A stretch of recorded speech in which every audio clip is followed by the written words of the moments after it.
ஓம் நமச்சிவாயம். திருமுருக கிருபானந்த வாரியாரின் வாழ்க்கை குறிப்புகள் அவர் வாயிலாகவே நாம் பார்ப்போம். பாட்டனாரை பற்றி அவர் என்ன சொல்கிறார் என்று இந்த பதிவில் நாம் கேட்போம். காங்கேயநல்லூரில் செங்குந்த வீர சைவ மரபில் சாமி அண்ணா என்ற ஒருவர் வாழ்ந்தார். இவர் சிறந்த சிவபக்தர். ஒரு சமயம் பாலாற்றில் நீராடி முடித்தவுடன் மார்பில் இருந்த சிவலிங்கம் காணாமல் போய்விட்டது. அதை கண்டு இவர் கதிகலங்கி வீட்டிற்கும் போகாமல் 55 மைல் நடந்து திருவண்ணாமலைக்கு சென்றார். அப்பொழுது திருவண்ணாமலை ரயில் பாதை இல்லாமல் இருந்தது. திருவண்ணாமலையில் தங்கள் குருபீடமாகிய பானபத்திர தேவர் மடத்திற்கு சென்று குருநாதர் திருவடியில் விழுந்து ஓவென்று கதறி எழுதார். குருநாதர் இவருடைய அழுகையை கண்டு அஞ்சி, சாமி அண்ணா, வீட்டில் யாராவது இறந்து விட்டார்களா என்று வினவினார். இவர், சுவாமி, மார்பில் இருந்த சிவலிங்கம் நழுவி விட்டது, அதனால் தண்ணீரும் பருகாமல் 55 மைல் நடந்து ஓடி வந்தேன் என்றார். குருநாதன் புன்னகை செய்து வேறு ஆத்மலிங்கம் கொடுத்து பூசிக்கவும் புசிக்கவும் செய்தார். இதனால் அவருடைய சிவபக்தி புலனாகின்றது.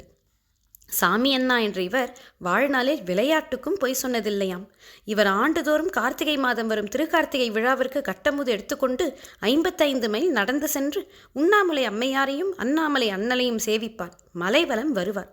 ஒரு வருடம் சாமி அண்ணா காங்கேயநல்லூரிலிருந்து சில அன்பர்கள் தொடர்ந்து வர நடந்து சென்று அண்ணாமலையை அடைந்தார். வேலூரிலும் அதன் சுற்றுப்புறங்களிலும் காலரா நோய் இருந்தது.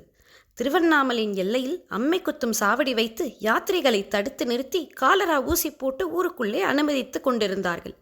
சாமி அண்ணாவுடன் வந்த அன்பர்கள் நான் குடியாத்தம் என்றும் நான் அரக்கோணம் என்றும் நான் சித்தூர் என்றும் பொய் சொல்லி ஊசி போட்டுக்கொண்டு ஊருக்குள் சென்றார்கள்.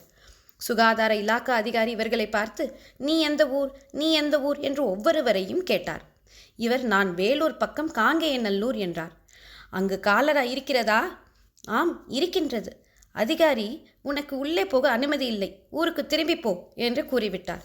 இவர் ஆண்டுதோறும் செய்யும் திருக்கார்த்திகை தீப தரிசனம் கிட்டவில்லையே என்ற வருத்தத்துடன் ஊருக்கு திரும்பிச் சென்றார்.